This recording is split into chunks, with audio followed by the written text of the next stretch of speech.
Hello, and welcome to this episode of The Messy Middle, where public, private, and people sectors collide. I'm Ming Fang, your host for today, and today's topic is a really exciting one. So, we often talk about partnerships as if they're neat and always win-win, but anyone who's been in the room knows that it's far more complicated than that when you have competing interests, competing priorities, and also competing positions.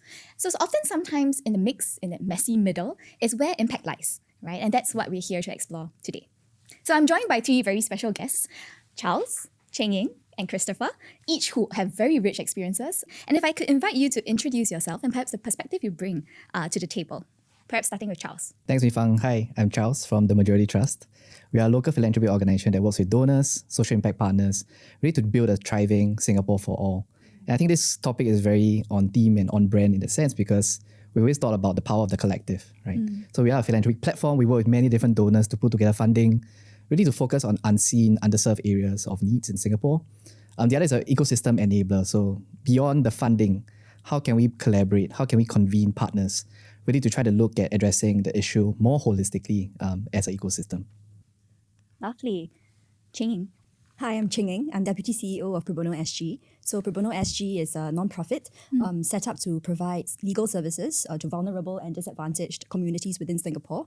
And the other very critical role that we play is actually building capacity within the social impact sector by providing governance, legal compliance services as well. Yeah, and partnerships is really a topic that's very, very close to our hearts, which is why I'm really, really glad to share it with you today. Because Pro Bono SG is actually a relatively young and smaller sized charity, but the reason why we've been able to punch above our weight constantly and to deliver island-wide services is through partnerships. So that is actually our secret sauce. Happy to share the secret sauce with you today. Lovely. Looking forward to that. And Christopher. Yes. So I'm Chris. Currently, I'm a career public servant. I have served in different ministries, statutory boards over the course of my career. So currently, I've just taken on a role in NCSS, the National Council of Social Service, where I help to drive people strategy, both strategies to attract, retain professionals within the sector, and also volunteerism strategy for the social service sector. Another part of my experience comes from my role actually as a volunteer board member on a couple of smaller social service agencies or community organizations, including the Eurasian Association Singapore and also onepeople.sg. So over the course of my experience, both in public sector and with the community organizations, have had a lot of experience in the partnerships building engagement space and had the opportunity to, I think, bridge a lot of interesting initiatives that cross the 3P sector. So I hope to share some of these stories and also to hear from the very interesting stories by Charles and Cheng Ying as well. Lovely. So we have a very diverse mix today, right? And various parts of the equation, right? So we see that there's platform for giving, there's platform for making legal aid more accessible, and even for you in the public sector, having spent very various experiences. Before we deep dive into the friction and challenges, right? I often find it grounding to start with what the North Star is, right? Aspirationally, when we talk about partnerships, when we talk about collaboration, where is it that we want to go? And what is it that energizes you when you think about the possibility of what's possible? I'm happy to start. So for me, what really energizes me, and personally that's what excites me as well in my role, is when you're able to be a matchmaker, when you are able to channel resources to need, and when you're able to bring people with different experiences, competencies together as well, to do something more than what you would have been able to achieve on your own. I think that is something that really energizes me on a personal and professional level. And what I also find quite beautiful in this space, partnerships building, is how everyone brings something that they have to the table. Either a skill, a resource, even time, ideas. And collectively, when you can actually put them together, because everyone have their own speciality, but when you can actually put them together, you realize that the ideas grow, they become more impactful, more creative, and something even more beautiful comes out of that. And I've actually seen it in the various partnerships I've either been involved in or helped to forge. I saw very beautiful ideas coming out from what was essentially a mix of people with very different backgrounds, skills, experiences, resources, networks. Yeah. I think the North Star about partnership is a lot about possibilities, right? So linking to your point about how do we look at us bringing out each of our strengths coming into the equation, such that it's mutually sort of beneficial rather than, it takes away, but it actually gives. I think my example I'll share is a recent one, and one that I think will be familiar with the guests here today, is The Foundry, which is a collaborative space that we launched end of last year at the former elections department building. And how it came about really was a very simple idea of how do we be closer to the ground and closer to our partners, right? Because we work a lot with early stage startup nonprofits who struggle, and I think in Singapore, real estate is probably the biggest challenge, right? Yeah. And we're always thinking, okay, beyond giving funding and grants and donations, actually, how do we enable others? And I think proximity really, we found, has been a great enabler of that, right? The fact that you come meet each other and bump into each other in the common corridors, right? I think Cheng Yu will relate to that because she's also based at the Foundry. Yes. I think it's a great example of collaboration because it actually came out as an idea that we presented to MCCY, the Ministry of Culture, Community and Youth, the Singapore Government's Partnership Office to be specific. And then we got connected to the Singapore Land Authority, SLA, and the teams were very, very supportive of the idea that how can we think about enabling collaborative spaces? And it was beyond our wildest dreams that we would get a space so central, right? And historic as well. I think the whole idea behind it is not just about government actually saying, yes, we would allow for the use of the space, but I think it was just really amazing seeing a lot of the corporates step up to help and to contribute. I think that was the beauty of Foundry, that shows that when you have a big idea, it's about daring to actually make that idea come to life, and we're just calling out for whoever might be also maybe seeing the same vision, which you only thought it was a possibility, but it somehow managed to come together nicely. I feel that being a Foundry resident myself, I think what is great is how you've managed to put together a lot of people with the same values that all believe in placemaking, in community building. And when that comes together, they come with the same mindset, when they show up at work. They're not using it as a co-working space. It's not just a place for them to book meeting rooms and to host nice events for partnerships and all that. It is actually a mentality that you bring to work, that you're going to have conversations, you're going to meet people, you're going to be curious about each other, and you're going to see how you can add to each other, right? Ming Fang and I have had many conversations as well in the pantry. In the pantry. Yeah. That's how we also met. Yeah, discovering where some needs in the community might be at, how Pro Bono SG might be able to support some of the projects that Ming Fang is also, stewarding. Yeah, so great example. Lovely. Thanks for that. I was just thinking also that physical spaces are important and they are assets like the Foundry. But there's also so many other spaces that come alive, right? So it's spaces where people can be invited to bring their creativity and gifts to, right? It's spaces where people can deeply understand and listen to each other. And it's also spaces where people have confidence as well as a conviction, right? Because for Foundry to happen or for any other initiative to happen, many people will have to place bets, right? On the idea, on the team, on the possibilities of it, right? So I think there's also a reality behind it, and if it's a good segue to our next segment, right? Which is that for every North Star, there's often some reality, right? There's gravity at play, there's other factors at play, and partnerships then get messy, especially in the middle where we're trying to negotiate and figure out what it takes for ideas to come alive. So perhaps if you could share with us, right, from your vantage points, having been in rooms where you have to make decisions that are quite difficult. What makes it messy is that behind every organization are people, right? And people are the ones that makes it messy, right? Because we all come to the table with different ideas, different culture, different understanding, different experiences. So, but I think once you come into it with the idea that it's going to be messy and you're going to do what you can to try and find some common understanding or to find a common agenda, then I think that is when there will be good conversations and hopefully some clarity after that. And I'm happy to share an example from Pro Bono SG's perspective. Thank you. We actually started an initiative called the Community Lawyering Initiative, where we also had to work, with different spaces and also bring together different people for those spaces. So just like what Charles mentioned about the value of proximity, we found that as well to be one of the things that we needed to work on back in 2022. So we decided that instead of waiting for people to come to us for services, we needed to actually go out to them and deliver services, where people are and to meet them where they're at. So we were given quite a lot of opportunities as to potential places where host partners would then host our community law centers free of charge, no utilities, but working together with us to deliver this concept that we would provide familiar spaces for people to come and seek help and to work together with other social service agencies, with other nonprofits, and with other people in the sector as well to deliver integrated legal care for persons in need within geographical districts. So when that concept first came about, we were exploring setting up services in a Taoist temple. And frankly, I thought, wow, this is going to be very messy. When I was asked to lead the project, I had concerns, if we were to partner a temple to set up a branch office, what would people think about the services, right? Would they think that it's only for Taoists, only for Chinese? What does that mean in terms of public perception? But that was when I realized that, I actually didn't take the time to understand our partners better before jumping to that conclusion.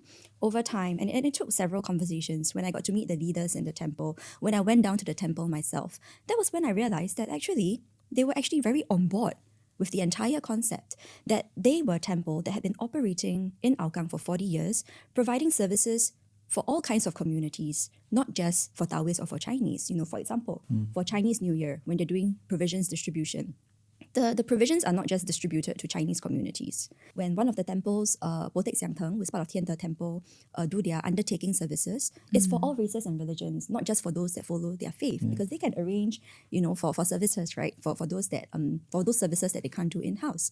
And when they do their Ge Tai festivals, when they do Chinese New Year, when they do mooncake festivals, they cater halal mooncakes, and they invite the community at large to come, which generates a lot of footfall for us at the Community Law Centre, which was what we were very interested in.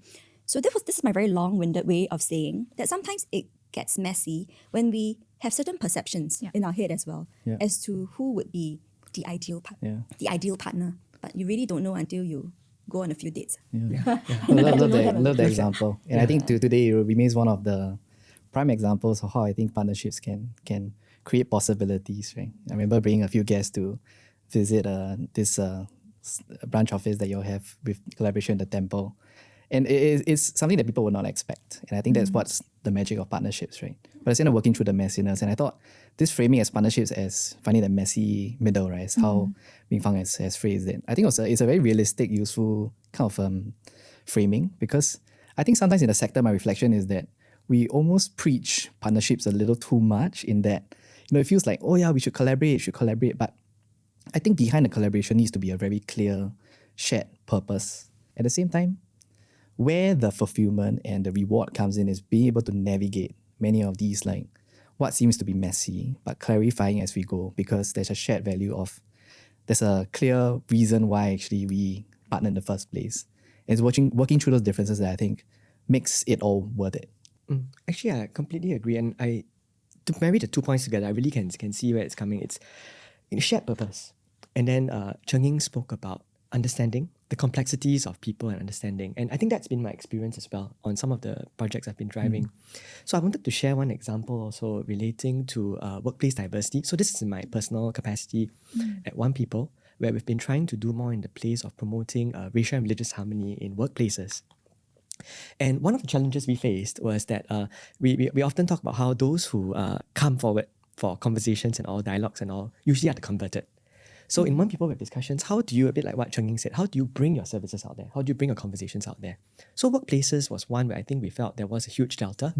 Because as you're probably aware, that local foreign integration continues to be an area where it's very much work in progress, right? I think relating to your CMIO kind of Chinese, Malay, Indian, others kind of religious harmony, racial and religious harmony is stronger compared to in the 1960s. But we still have an issue reintegrating foreigners more closely within the midst. So we worked on a project to bring conversations on workplace diversity to corporates. And it's exactly what Cheng Ying said. You really have to understand them, understand the challenges that they're facing. So for example, we actually went to the corporates with a program that we had tailored. And then we said, this is a very comprehensive program. It included even elements like role-playing and gamification to make the program more impactful. So we said, it's really a plug-and-play program. Why don't you just take it on board? It's very easy to plug and play. But we realized that a few of them were not taking it up. We're trying to understand and dig deeper, exactly as what Chinese said, trying to understand the reasons why. And then when we slowly started exploring, we realized they had their considerations. So for example, one of them shared, it's easier to ease into it with a more gentle program like a learning journey. Because if they immediately bring in a very in-depth kind of program, they're worried that their staff would ask, do we have a problem? Are you telling us that, in our office, people are being racially discriminating against one another? So that's where I think they started to get a bit more defensive. And we had to understand that. So later on in our conversations with them, we told them, you don't have to adapt that version. Go at your pace. If you want to start off more gently with a learning journey, we can organize learning journeys to a religious institution. From there, you then start those conversations. So I completely agree with what Charles and Cheng Ying are saying. Shared purpose, but importantly, going deeper to understand where their considerations are. That will forge stronger partnerships. I like Chris's point of dealing with uncomfortable questions and situations head on, right? Instead of letting things fester, because then you actually find out where the deal breakers might be. And actually, that is also our experience. And, we have been trying to crystallize some of our learnings and findings from partnerships over the years, and we have condensed it into Pro Bono SG's internal playbook.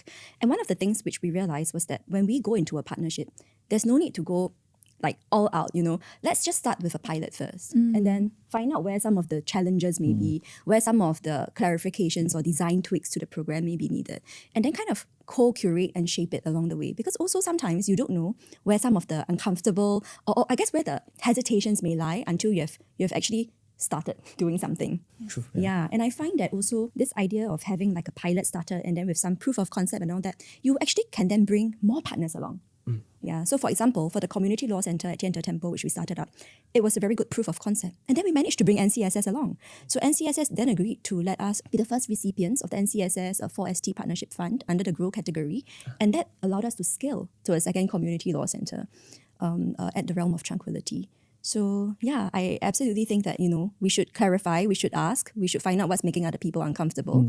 And then just take baby steps, right? Until we show some early successes. Yeah, I think it echoes a bit of my own reflections about partnerships as well.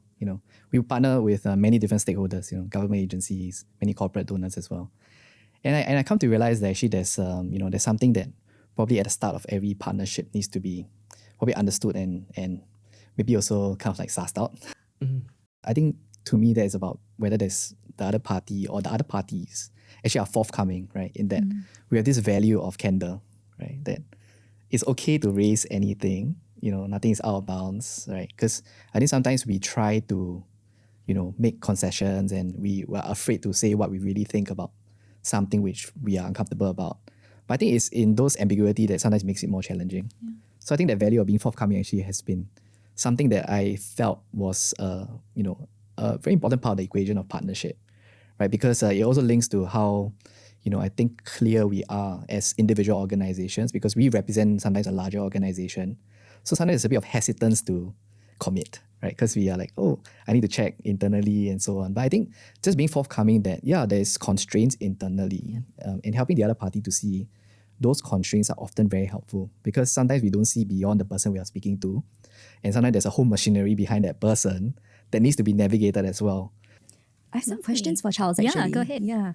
So you mentioned the value of candor. How do you encourage that with your grantee partners when the bargaining power is not quite the same, right? Because there are limited resources, but there are so many potential or prospective grantee partners. And if they might be concerned that if they were totally... No, that's an excellent question. One that we ask ourselves many times too. I think the unique thing about Majority is that, and I think people will appreciate this, which is we are also a grant recipient ourselves because when we work with large corporates, all foundations, actually they cut grants to us, which we then look at how do we allocate, redeploy. And so I always felt that we want to make sure that we're not doing unto others what we wouldn't want to be done to us. Yes. The law of karma. Exactly. But at the same time, recognizing that there's always a bit of an inherent power dynamic, right? Just because resourcing is flowing from one way to the other, it often means that we have to be actually quite mindful and conscientious that whenever we say something or when we show up, it's how do we carry the right energy as well as the right posture. I think the posture sometimes can be, is it seen as being top down, right? Or we say that we want to be collaborative, but actually we have a very strong view about what needs to be done, right? And then it becomes taken as a directive. So I think for us, it's a lot of self-reflection and self-awareness that is very important. Us as an aggregator of donors, actually, in a way, we are aggregating some level of power as well because we are representing many different donors and partners. So what we say about our partners to the donors and the multiple donors that we represent also becomes amplified. And I think that's a role that we don't take lightly, which is why, I'm always a stickler for communications. How do we, especially when things don't go well, right? Mastering the art of saying sorry is very important, right? And it's being willing to be, to some degree, being vulnerable so that we don't get it all right.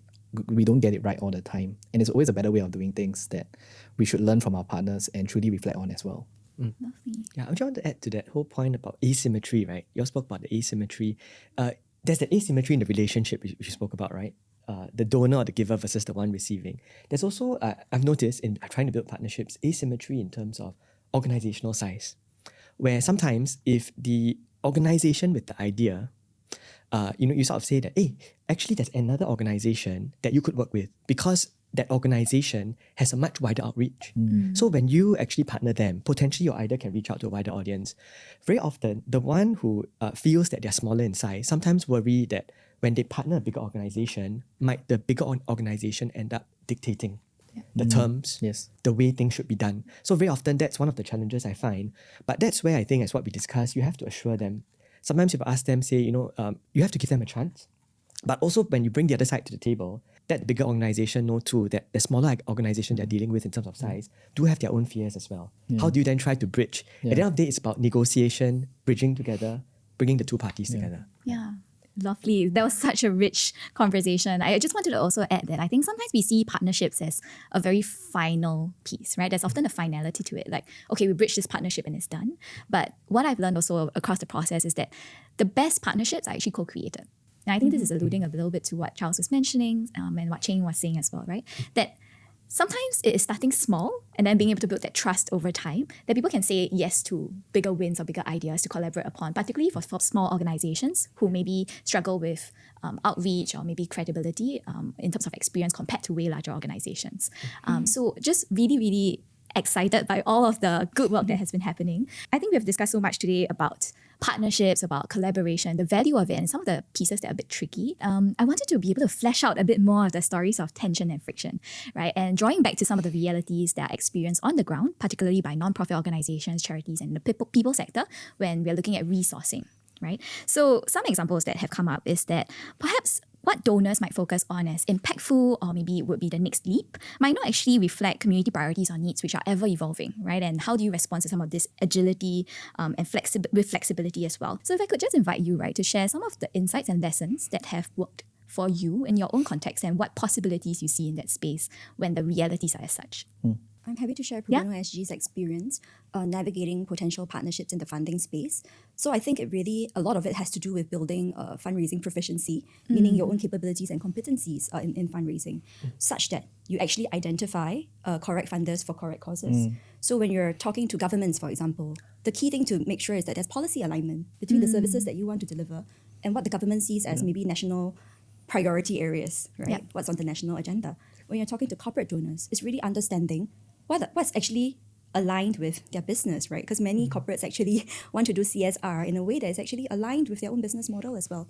When you're talking to families, when you're talking to family officers, right? They're concerned about legacy, So have we actually, in the course of trying to navigate these partnerships, tried to understand what is important for the partner that we are also approaching? Yeah, so I think that would be one of the key things that come to mind. Yeah, I guess my reflection is, first and foremost, how many grant makers or funders think of, the resourcing that they're giving out as a form of a partnership, right? I remember when we first started and we were thinking about how should we, to the point about language, right? Because there's a world in words and I think that's important how we use terms. We were debating very long, okay, what do we call our folks that we support? Should we call them just grantees? Should we call them partners? In the end, we decided to just marry the two words and it became grantee partners. But I think it's very important because I think it reflects the posture again, right? That, sometimes because we ourselves work with different funders and philanthropic foundations and organizations. And I think maybe sometimes it does feel transactional rather than relational. And I think that the big telltale of that is when things don't go well, right? That's when the partnership is put to the test because everything sounds great as a concept. But when KPIs are not met, things don't go well as planned, how does the funder or the donor show up in those situations? And to be quite frank, I think it's something that we're still navigating because clearly and understandably, funders and donors do have to be accountable also to their stakeholders, right? And I think it's a value system of really trying to make sure that the dollar goes the furthest, right, in terms of creating impact. Yeah, and then I think to add from that perspective, being at the from the NCSS side of the house, actually on top of like the corporate and also the trust, government side also provides quite a number of grants. So for example, for NCSS, we do have schemes such as the Transformation Sustainability Support Scheme, the TSS. We also have, for example, the 4ST, which is really about bringing the sector together to pilot, to innovate in terms of the way they deliver their services. And I think it's exactly as what Cheng Yin was mentioning earlier. It's this point about how in tapping on these, it's important to be very purposeful in the way you articulate your case to tap on these grants. But also beyond being purposeful, I think it's also to make sure that you embrace the spirit of what that grant is about or that scheme is about. That then I think puts up a much more powerful case for that project that you're driving. Yeah, so I thought to share those views. Lovely. Thank you for the insights on how to navigate some of these challenging realities on the ground. I think many of our audiences listening are also perhaps younger leaders or in positions where they're actually navigating some of this. I'd like to, as a closing, invite all of you to give maybe one phrase or word of encouragement to our future leaders, right? As we sit in this complex space. So something I always do is every time I have a conversation, a meetup, a coffee chat, a lunch chat with someone, I try to end off offering them a link up with another organization that potentially, if they partnered with, their idea could be better. So it's the idea of the boy and the starfish, right? You can always complain about how the ecosystem should change or the government should do this and that. But actually, truth be told, there's a lot being done there. I think the government, the sector is doing a lot more together, as what both Charles and Chagin have alluded to. But it's this whole idea that even at our own level, we can make these partnerships happen one at a time. So that's how I would leave it. Make partnerships happen one at a time. It's a beautiful way of putting it. Thank you, Chris. I think for me, it would be to know what you bring to the table. We spoke about asymmetry of, power, of maybe information or even sizes and organizations. But the reality is that everyone brings a strong value proposition, right? When Pro Bono SG works with organizations smaller than ourselves, it's also because they bring something of tremendous value to the partnership.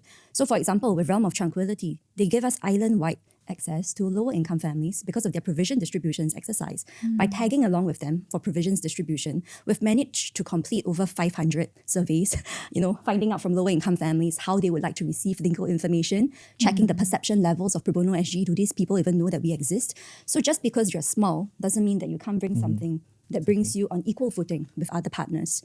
And I also feel that this is Pro Bono SG's own experience. Like I said, at the start, we're a relatively young charity and relatively small as well compared to some of the other social service agencies that have been around for a long time. But over time, we've come to realize that, hey, when we do negotiations, we're equal partners. Someone might be giving us money, right? Someone might be giving us funding, but it doesn't mean we have to accept all their terms and all their KPIs because we are subject matter experts. And this is why they are thinking of partnering us. So I think stop going into things thinking that, you might be, I guess, coming from a less advantageous point of view. Think about what you bring to the table. There's usually something. Lovely. Such a dignified way of putting it. Thank you. Mine would be maturity is holding tensions or being able to hold tensions. I think, again, going back to an earlier point I made about in this sector, there's always a kind of like we glorify and we promote collaboration at all costs, right? And I think sometimes it's that, and also in a sector that actually, kind of embraces and is very big on harmony.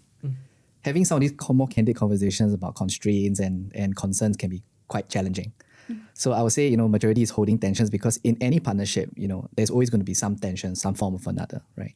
But being able to be mature in those situations is about clarifying and then, kind of like pushing on and progressing because it's about movement and perfection is really the enemy of progression, right? So how do we think about partnerships differently, right? And as we kind of like try to structure new possibilities through those partnerships. And I would like to add that actually maturity is also knowing when to end a partnership, when to change the scope of the partnership, and recognizing that not everyone has to be a partner, and that even within your partnership, I guess, landscape, there are partners and there are partners, right? There are like different tiers of partner that bring different levels of influence, network, and therefore creates different types of impact in your own mission as well. Exactly, indeed. Lovely. Thank you so much for all of that wisdom and for putting into words sometimes all the tensions that exist, right? I think we can all agree that it is never easy or simple, but it is in continually being able to build trust and being able to build relationships that we are able to do more together, right? So with that, a big thank you to our guests again, and thank you for tuning into The Messy Middle, where public, private, and people sectors collide. We'll see you in the next episode. Bye.